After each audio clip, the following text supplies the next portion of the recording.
UFC 322 Della Maddalena versus Islam Makhachev takes place this weekend, and I figured we go ahead and predict the card for it. I am so hyped for this. Granted, the beginning of this card isn't revolutionary. I saw some people trying to compare this to UFC 300, which I don't agree. But this is still an amazing card, an amazing main event, an amazing main card, and then some really good fights on the prelims. So we'll just go ahead and get started, jumping in to the early prelim opener. Vyacheslav Borshev versus Mateus Camilo. Now, when you look at these two fighters, Mateus Camilo, this will be his second fight in the UFC. He's coming off of his debut loss to Gabe Green, if I'm not mistaken, which isn't a bad loss. Odds makers have him as a slight favorite, and I agree with it. I'll be honest. I think I'm going to pick Mateus Camilo. When you look at Borshev, I mean, sure, he's got the experience, but look at the amount of losses he has. And they're not good. I mean, sure, when he wins, it's impressive, but he's gotten KO'd a lot. I think Chase Hooper dropped him and then subbed him, if I'm not mistaken, left a nasty hematoma on his head.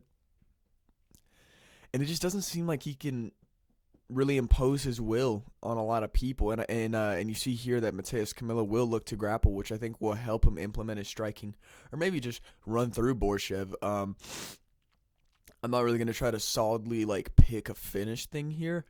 Maybe round 2 submission by Mateus Camilo if I had to bet. I mean, you look at his early career, obviously before that loss to Gabe Green, some decisions, but submission. He's got decent jiu-jitsu, and I don't know if Borshev can deal with that. And I think Borshev's getting up there in age. I know they don't have age listed, but I'm pretty sure he's getting a little old. He hasn't looked the best in his recent outings. I understand they're both coming off losses, but a decision loss to Gabe Green isn't bad compared to being finished. So yeah, we're going to go with Mateus Camilo, second round submission. We move up the card. Buying Sangor Susurkaya versus Eric Makhachev. I saw people were calling this guy Tung Tung Sahur. We're going to go with Susurkaya. If you see, he does have the undefeated record. Sorry, I'm sipping some hot chocolate. It's fucking freezing outside. Susurkaya's undefeated. Eric Makhachev not. Still pretty good record. They're both coming off wins. They have momentum. Similarly sized, it appears Eric Makhachev has 0 legs. These are actually AI generated. But the reach is relatively the same. The weight's obviously going to be the same. The height, not a huge difference. So I'm not too sure on if it's going to be like a firefight or anything. Odds have a oh my god, that's one of the biggest odds things in history. Damn near. Yeah, I think this is just sacrificial lamb. We look at the career of Susurkaya. I mean, finish. Decision, finish. I mean, the guy goes for it. And when you look at Eric Makhachev minus ads, his last one was a split decision over Cody Brundage, which isn't aging well. And his only losses to Nerlson Ruzabov, who's pretty good, but isn't great. That loss hasn't aged too badly. Ruzabov went the distance with Buckley. And he was looking good before that, but I don't know. I don't want to say hydrogen bomb versus coughing baby, but I think this will be one-way traffic for Susurkaya. I'm not sure if we're going to see a random fraud check here. The finish rate favors him. The knockdowns favor him. And Eric Makhachev doesn't even have the grappling to, weather the storm and try to bring it back. I don't know if Susurkaya even gets tired like that. I feel like the last fight I saw by him, he put the guy out pretty easily. So yeah, we're gonna keep it simple. We're gonna go with Susurkaya round 1 TKO KO finish.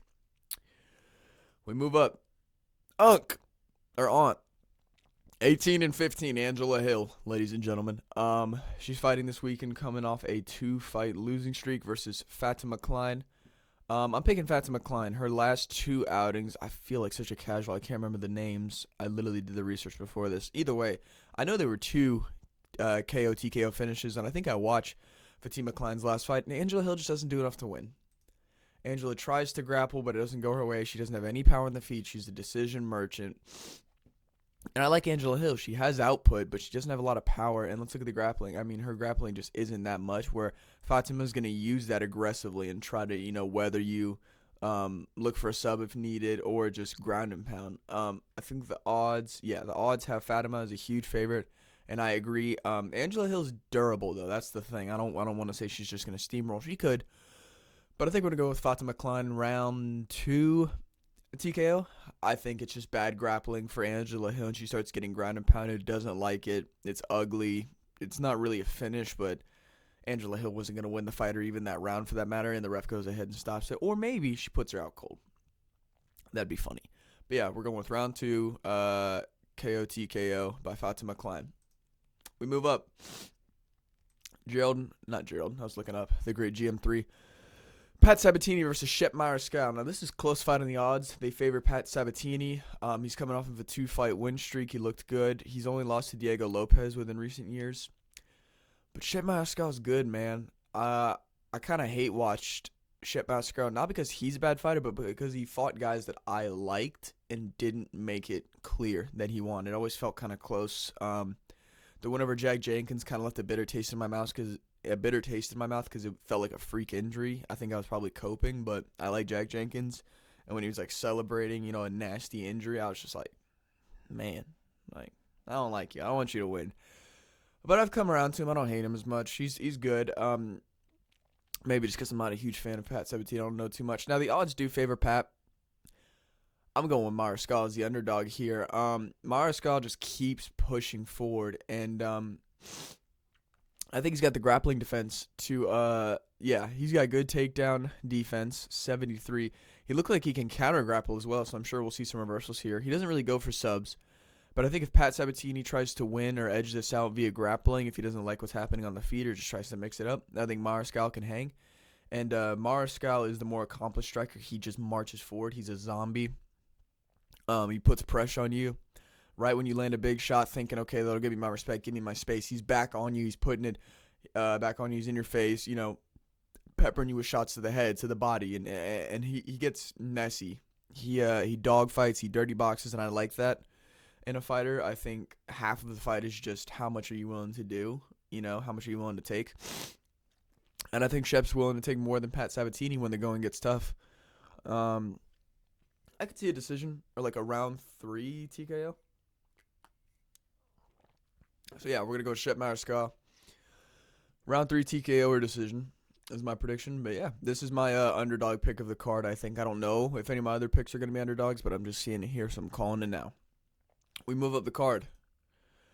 Now this will be a semi one. Kyle Dawkins versus Gerald Meerschaert. Now I understand Kyle Dawkins is coming off of a good, nasty finish over Michel Pereira. But before that, he got beat by some decent opponents. Didn't look great. I mean, his frame looks interesting. It's like your substitute math teacher. But the great GM3, he's getting old. And I think he's lost 2 or 3 in a row at this point, badly.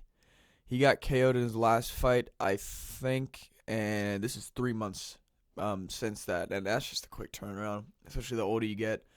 Great career by Meerschaert, 37-20. Now, don't get me wrong. If this goes to round 3, I'm putting a moral caveat because I don't think anybody's going to agree with it that I'm immediately switching my pick to Meerschaert. Round 3 Meerschaert, I believe in. You know what I mean? But outside of that, I think Kyle Dawkins is probably going to get it done. First round, second round. Painful TKO to watch. I just don't know how much Meerschaert has left in the tank. Maybe he proves me wrong and we see the great GM3 back in action. But I think just off of momentum, Kyle Dawkins seems to be a bit more well-rounded in his game after taking some losses, having some lessons. I think he's going to put it on Meerschaert. Meerschaert's 3 months off of KO. He's old. He's not known for his offensive grappling. He usually builds into a fight. And I just think Kyle Dawkins is going to get it done, unfortunately. Don't get me wrong. If we hit round 3, I'm going with Meerschaert. But we're picking Kyle Dawkins by probably round 1, round 2. TKO, I think Meerschaert lost in the first round his last fight by TKO. So it's looking more or less the same. Pains me to say it. But we'll move up the card to the, I guess, mid-prelims is what they call it, because those were the early prelims. Malcolm Wellmaker versus Cody Haddon. Now, this is a good fight. I think we know who I'm picking here. I know the odds are close. Now, Cody Haddon has some decent grappling. He'll go for it. But Wellmaker's got good takedown defense in the time that he's been in the UFC, and I'm sure he's preparing this, because this is a short-notice opponent, too. Very short notice. Only a few weeks. And I don't know how in shape Cody Haddon is. I don't know how his striking's looking. I think Wellmaker's been in camp. He's like, whether it's a wrestler, whether it's a striker, I'm going to do what I do. He has Most of the advantages here, the record, the weight by a pound, the reach by 2.5 inches, the leg reach by an inch and a half. It just looks good for Wellmaker here. He's coming off some good momentum. Cody Haddon, I think, has only had a few fights in the UFC. And Wellmaker has too, but I think Wellmaker has a bit more experience. I think the hype is real. His KO in Atlanta was really impressive. I'm from Georgia, so represent Atlanta. That was really cool to see. Yeah, I don't know too much about Cody Haddon's game just because he's pretty green. I know he has good takedowns. I don't know about his striking. Okay, pretty good. Now I understand that it looks good. And he's right up there with Wellmaker, but I think just, you know, fight time 9 minutes. Maybe he puts the pressure on Haddon. Maybe he tires you out with the grappling and then gets the KO. Wellmaker just gets the KO. He just does it. I mean, that KO over Chris Matinho was disgusting. Yeah. I don't know. Odds makers agree with me. This could be a close fight. I don't know if it's a fraud check. I could see an upset, but I'm going to go with Malcolm Wellmaker, probably round 1, round 2 KO. We're just going to go with that. I'll be real. We move up. Aaron Blanchfield versus Tracy Cortez.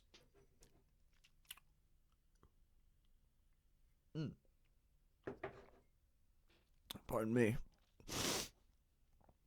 The simple-minded man would pick Cortez, thinking she would respond to his comments. Going with Aaron Blanchfield, I don't even know how this is a question. Like, the odds, I think, are a bit generous. I don't even want to get into their fight styles. You can just look at momentum. I mean, Blanchfield's got good wins. I don't know. She's coming off a win, so is Cortez. But I think we all agree having a fake eyelash on in the most important fight of your life just says that you're not really dedicated. Like, I understand she's a UFC fighter and I'm here sitting in my basement making videos, so I totally am credible to talk on this. But I think I can have an objective opinion if you're focusing on how you look. Like look at this media day photo, dude. Makeup, lashes, like just all put together, full body tan, and Blanchfield. It just shows that Tracy Cortez clearly cares about her image, and I don't think that's what helps you win UFC title fights or even secure legacy. I mean, look at Rockhold. You know, we're going with Blanchfield, dude. She has more, just more. She does more grappling. She does more striking. She puts more pressure on. She's willing to look for the finish. She's just more aggressive in this. And, I mean, Cortez is good, but I just don't think she's going to have it in her to pull it out when it matters. I understand the numbers might favor her, but I can definitely see Aaron Blanchfield doing more, landing more, putting Cortez in the worst spots that will favor the judge. Don't get me wrong. This goes to a decision. I think Cortez is a good fighter to not get finished and possibly have some moments of her own. But I think in the long stretch and when you're looking at a fight objectively, cinema, I think you also have to take heart into it. You have to take will and determination. And I just see, when I see a flying eyelash after you just got your shit rocked by Rose Namajunas, it's not a good look. It ain't a great look. And Blanchfield's been there before. I think she's lost. So she's tasted defeat. I'm sure she's hungry for that title, knowing that she's this much closer with a win over Cortez. And I think she pulls it out. I have nothing else to say to that. This will be a decision. Maybe a 29-28, maybe a 30-27. But yeah, we're going with Aaron Blanchfield. I just can't justify Cortez doing anything to like really cement her way in a win over this over Aaron Blanchfield in this fight. But yeah, we move on. Let me be clear. Roman Kopylov is going to die. No. So when I first saw this matchup, I was confused because I saw a lot of people picking Gregory Rodriguez, and I was like, did he not just gas and die against Cannonier? And then I was like, wait. He killed Cannonier in like round 2 and 1, but Cannonier survived and came back and killed him. So the cardio worries me about Gregory Rodriguez. But Kopylov hasn't looked great. When somebody seems to have like a lot of power, he gets put on the back foot and can't land these powerful strikes to win distance. This is only a 3 round fight, so even if it goes to decision, I think Rodriguez could edge out the first one, two, maybe lose the third, or pick up all three. Maybe lose the first, pick up the last two. I just think he'll do enough to win here. And I also think the power that Rodriguez holds is going to scare Kopylov. And despite Rodriguez looking like somebody's grandpa, the dude's like 32. And he looks like he has dad strength. I mean, it's impressive. I mean, Kopylov's decent. I thought that Chris Curtis fight should have gone to a decision, even though Chris Curtis died at the last second there. But Mark Smith is a very bad referee. And sure, the numbers favor him on the KO TKO. I just think Rodriguez is going to be more physical, and even if he needs to, he'll grapple. He'll put it on you. We saw Kopylov get rear naked choked by Fluffy, who's a very good fighter, but it just shows that there are weaknesses in his game. And besides that head kick KO, I think he landed the head kick on Curtis, and then the head kick on I can't remember the schmuck that he beat. He's not a schmuck, but yeah, I can't remember him. He doesn't have power in his hands, and I don't think Rodriguez is just going to be letting you land head kicks at range. He's going to be pressuring you forward up against the cage, throwing crazy shots, and I could honestly see a round 2 KO here for Gregory Rodriguez. Odds makers favor Rodriguez as well. There was a thought that was Kopylov of him being a slick striker with decent grappling, and then the more I looked into it and thought about it, I was just like, no. Rodriguez is going to be brutal. He's going to be aggressive. He's going to be the one, controlling the pace. He'll probably be walking down Kopylov at moments. And I think he's just going to put that pepper on him round 1, round 2, and just find the KO, rock him. I don't know if a sub will come out of anywhere, but I think he'll get it done. I truly do. But we move on up the card. Bo Nickel versus Rodolfo Vieira. We got him off the main card. Get this pink eraser looking freak off my main card. I mean, Bo Nickel's only getting the hate that he's getting because he talked so crazy when all he did was just wrestle. You can wrestle your entire life, but when that translates to a fight, what finishing instinct do you have? If you do jiu-jitsu, you can sub someone. If you strike, you can KO someone. If you wrestle, what are you going to do? Gator roll him? Leg ride? Like what? So, it didn't translate well, and we saw that. He couldn't even get down Jamie Pickett without low blowing him. He got a KO over Val Woodburn. Cool. That win didn't age too well. Val Woodburn got just destroyed in his fights thereafter. But the loss against RDR is the bad one, despite what the casual fan base who hate him now for the Allen fight, 5th fight in a year, like your body might be a bit compromised there. He lost to RDR. He got the grappling off in round 1, if I'm not mistaken, so he's able to do it early. But it looks like he tires when the pressure starts to show up, and that knee was beautiful. But Rodolfo Vieira, let me do some research here. I'll be honest. 1 win by KO. Let's look at his fight history. Gore, I think I watched that. A loss to Petrotsky's not great. Petrosky got freaking slept out cold in his last fight, and Petrosian sub. It's decent. I mean, I'm going to go with Bo here. I could be wrong. They're about the same size. I mean, striking's relatively the same. The grappling looks relatively the same, but I think we know who's going to win the grappling in this one. Maybe Rodolfo will have some really good jiu-jitsu. But I think Bo's going to use his wrestling to dominate that. And I could see them getting to the ground and Rodolfo being like, oh, you're in my world now, I'm a shark, and the ground is my ocean. You don't even know how to swim.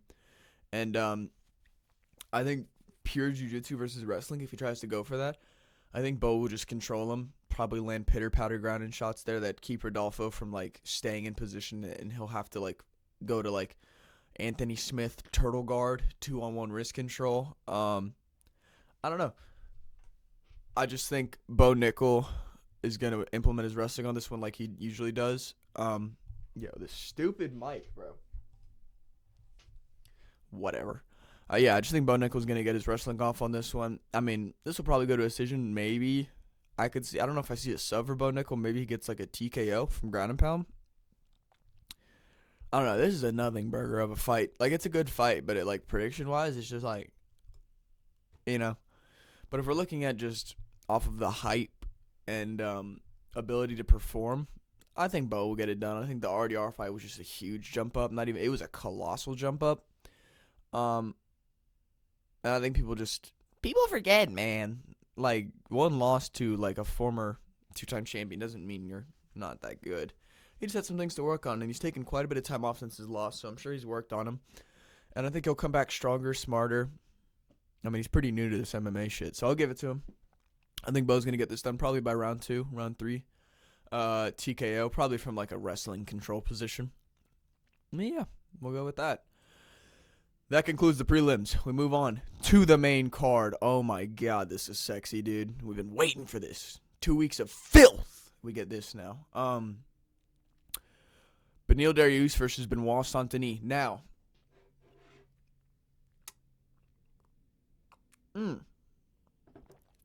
I will not be using the Moicano math in here. That does not play into this because I think while Moicano probably still beats Benoit, I think that was just a very, very, very, very, very bad start to that fight that Benoit just couldn't escape from. Gave his back, got sliced open in round 1. That was probably the worst way to start that fight. So I don't think he's that bad. And Moicano had a really close fight with Dariush. Dariush does nothing but just throw that back, that like rear body kick, and then shoot shots down the middle, and maybe some grappling. And Moicano dropped him at the end of round 1. So it seems like being reckless and chaotic can get Beneil. I mean, pressure gets to Beneil. I mean, when Beneil got slept by Sarukian and Oliveira, it was pressure. They were on him up against the cage. And Benoit is the antithesis of pressure. This dude is pressure incarnate. Pressure doesn't make diamonds. Benoit Saint-Denis makes diamonds. And then he gets slept by them out cold. We miss you, Poirier, so much. But yeah, I'm not going to use the Moicano math here. I'm going to look at this objectively. I think it'll probably be a close fight initially, but Benoit's going to keep coming forward, and I don't think that anything Dariush can do is going to deter Saint-Denis or get him in a horrible position like Moicano did. And I think Benoit's just going to dog it out, keep coming forward, put the pressure on, and find probably a KO TKO up against the cage against Beneil Dariush. I'll honestly say round 2 for that. I think Beneil will probably survive the first round. It'll be a close fight. Maybe Benoit lands a good shot. They get hairy in moments. Maybe some grappling happens towards the end of the round where Beneil gets a takedown to save his skin. But every round starts on the feet, and I think Benoit's just going to go for him time and time again. And Beneil seems to kind of wither when he really gets pushed up against the cage, like, I'm about to knock you out. And he's just like, oh, okay. So he's a good fighter. I like him. Maybe this goes to a boring decision where he just slams that rear body kick and Benoit's a shell of himself. I don't know why. But Benoit's coming off that filthy win over Huffy. He's got really good momentum knowing I just beat one of the hyped, striking, fighting nerds. Beneil has nothing for me on the feet. I'm going to walk him down. I'm going to just beat him up. I'm going to land shots on him, get a nasty collar tie, and just shovel uppercut, shovel body shot, go for 1-2s down the pipe, throw elbows, just get gritty, nasty in the pocket. And I don't think Beneil can hang. So we're going to go with Benoit Saint-Denis, round 1, round 2, KO TKO up against the fence. We move on. What? Leon Edwards. What? Mercedes AMG versus Carlos Prates. We're going with Carlos Prates. I mean, odds makers are 2. Leon's just that guy, dude. Momentum is everything. He seems very mentally, like, kind of fragile. We saw it in the 5th round of the Usman fight. He got screamed at to life. And then when it happened in his, like, Bilal fight, he told his dad to shut the fuck up. So, like, clearly he gets in his own head and just gets angry when he's losing. And he's not one to offensively grapple here, so I think this will play out on the feet. And Prates is going to find that, dude. Leon's pretty simple on the feet. He just kind of just keeps going back, just keeps going back. 1-2, keeps going back. Maybe a check hook, keeps going back. And it's like, you know, Prates is too slick for that. And Prates has tasted loss at the very top against Ian Gary, despite that position of Ian Gary and doggy style, me believing that Prates won that fight. Not that it was a robbery, just like that visual at the end of a fight should really convince the judges of something. But Prates is just going to land those strikes, man. Leon isn't known for his KO power. If he was, then the Usman head kick wouldn't be as big as it was because we expected it.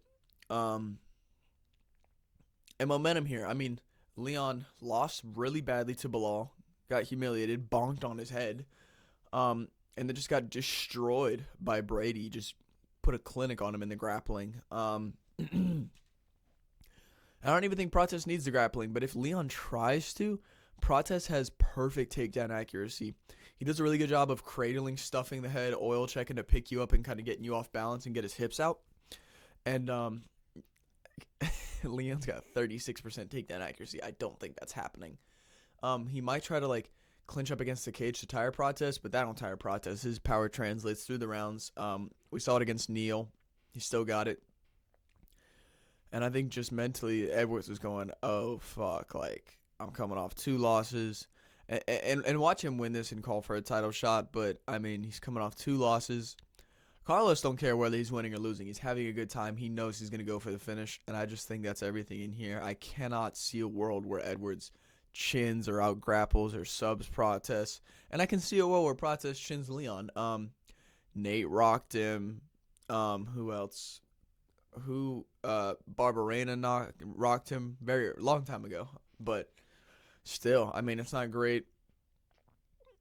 I mean, Brady was hitting him with some good shots because maybe he feared the takedown, but I think Carlos is gonna, style on him. He's got slick striking. He's not worried about the distance because he's taller than Edwards. They're both long, rangy guys. He's gonna be like, okay, you want to play a distance? This is my world too. And he'll find maybe a 1-2 down the pipe that just spins Edwards' jaw like Nate Diaz style. And instead of laughing and pointing, he's going to go put it on him and knock him out. I could see Edwards getting chinned here. This is a 3-round bout. I'm going to go with round 2, round 3 KO. I could see Leon just using his cardio to kind of play a distance, chop leg kicks. But I think the pressure is really going to start to show at the end of round 1 who's really the dominant fighter in this. And I think round 2... more likely, I see a Carlos Prates KO, TKO. Could be center of the octagon. Could be like he rocks him, Leon backs up against the cage, and Prates just finishes him there. But, yeah, man. It doesn't pain me to say. I was going to say it pains me to say. It doesn't. I'm not a huge Leon fan. I didn't like his performance as a champion, his behavior as an activity. Wop, wop. And we're going with Carlos Prates. Boom. We move up the card to Leon's father, Sean Brady, versus Michael Morales. We're going with Sean Brady.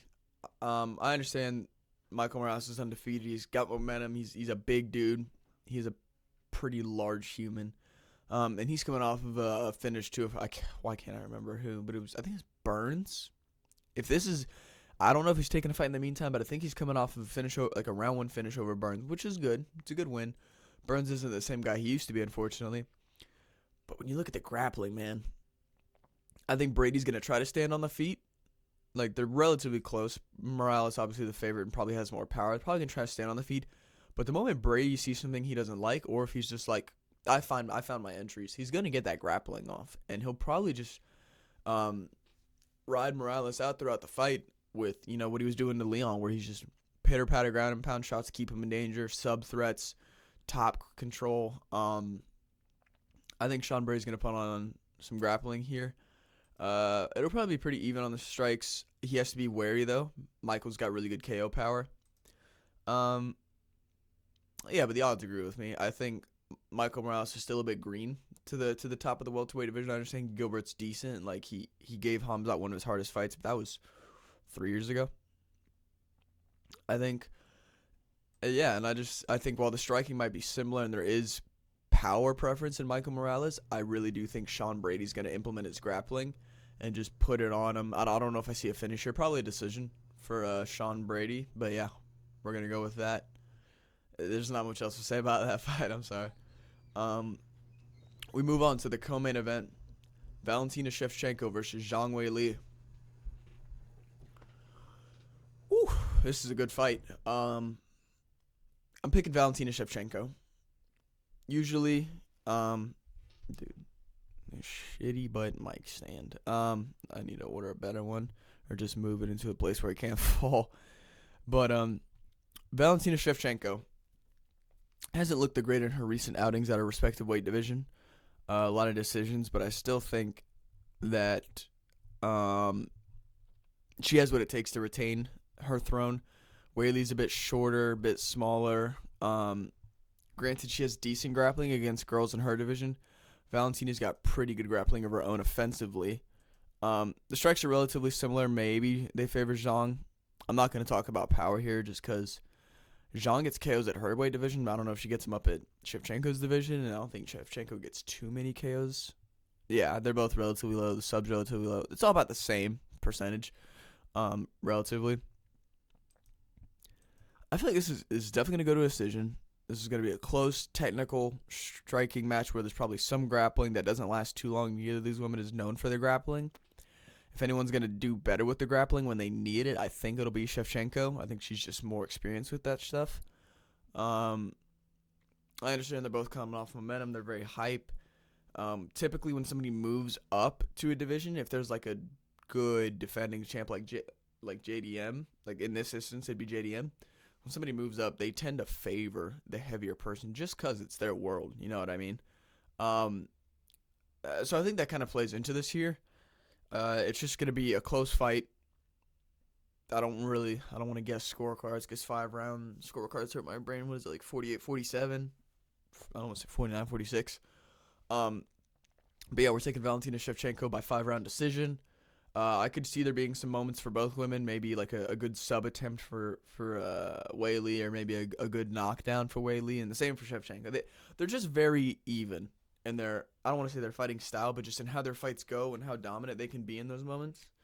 I think it's going to translate into this, and they'll both probably have some good moments, but over 5 rounds, Shevchenko's going to get the nod, doing enough in key rounds, securing rounds that she needs to. Maybe she wins the first round, loses the second, picks up the third and fourth, loses the fifth. You know what I mean? So, taking Valentina Shevchenko by 5-round decision. It'll be a good fight. I don't like decisions, but it'll be a good fight. We move on to the co-main event. JD fucking M. They gave him the Islam arm. Can't fool me. Yeah, that is just so funny. You can see his arm's supposed to be down here in his regular. Woo! What a fight. I'm just nitpicking here. God, what a matchup. Just gotta take my hoodie off for this one. Use my brain and my bedhead. Now, I've seen a lot of people talking about how Makhachev will get the takedown and just sub him instantly. What version of Makhachev do you remember? Are you thinking versus Dan Hooker? Are you thinking versus Drew Dober? Even though Dober lasted the longest. Makhachev's good. He's a once in a lifetime talent. It feels like this could be legacy. I'm a huge Makhachev fan. Picked him against Volk. This could be great legacy for him. But he struggled with Poirier. I understand Poirier is a dog, but like if you're struggling with guys at 155 to get them down until the 4th round, and they're piecing you up on the feet, like you're getting sliced open, and beat up against the cage at times.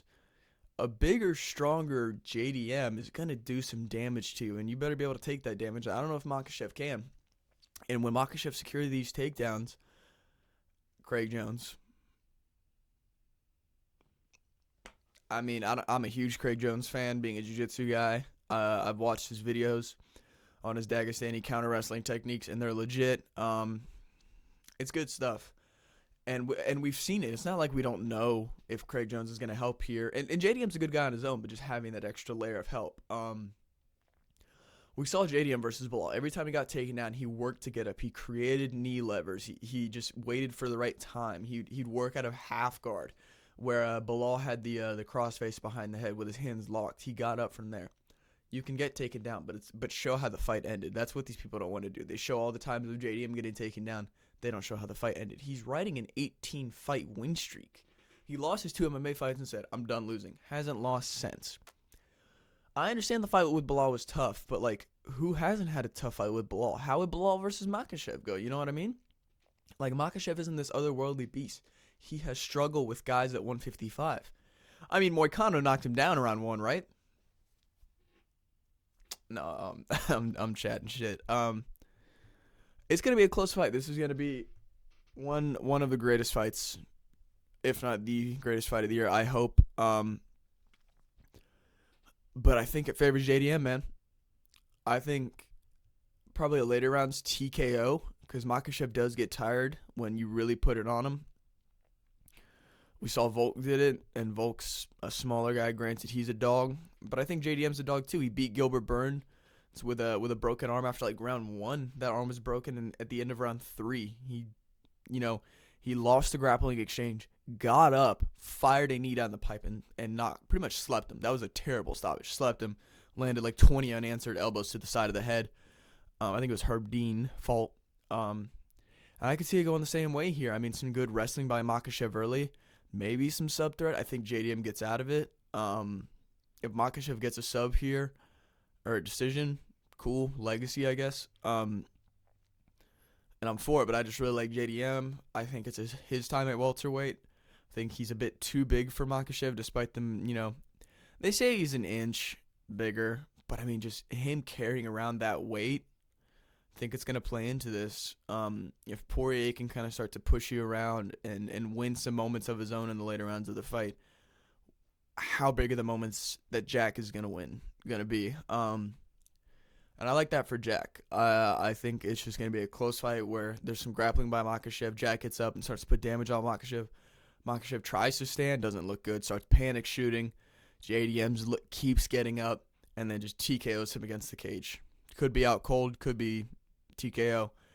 I just see it going down like that, man. Yeah, crazy pick. Crazy fight. But I believe in JDM. I think he's going to get it done. I think Makhachev can go back down to 155, but with Top Toro being the champ, he'll never hear the end of it. We shall see. If Makhachev wins this is potential GOAT conversation, and I'm here for it. I love Makhachev as a fighter, but in this matchup, I like JDM. I favor JDM. I want JDM. Yeah. If you disagree with me, let me know why in the comments. If you agree with me, and then just within a point that I didn't state, let me know in the comments below. If you're going to put a parlay on this weekend, better have some damn good picks. Don't go off mine, because I don't want to be responsible for your financial downfall.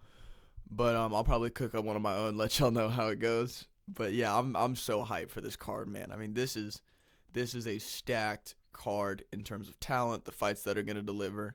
And I mean, this main event is generational. I mean, people were saying this was Conor versus Khabib from Wish.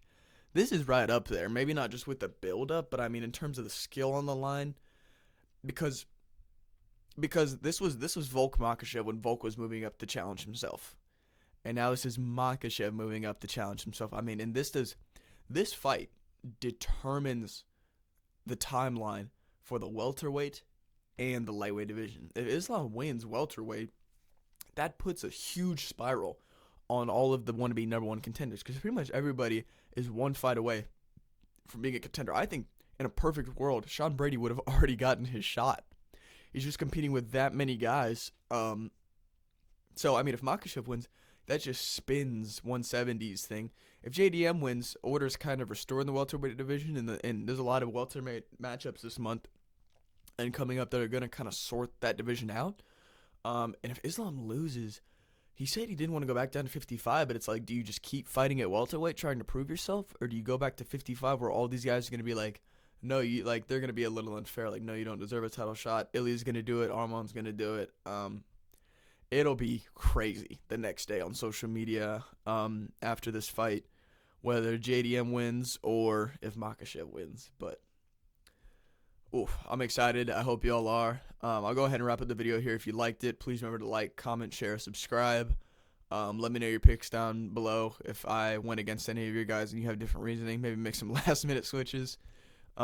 Maybe I'll stream that night. I don't think so. I don't have too many viewers to really get any concurrent streaming going, but maybe once I get bigger, I'll do it.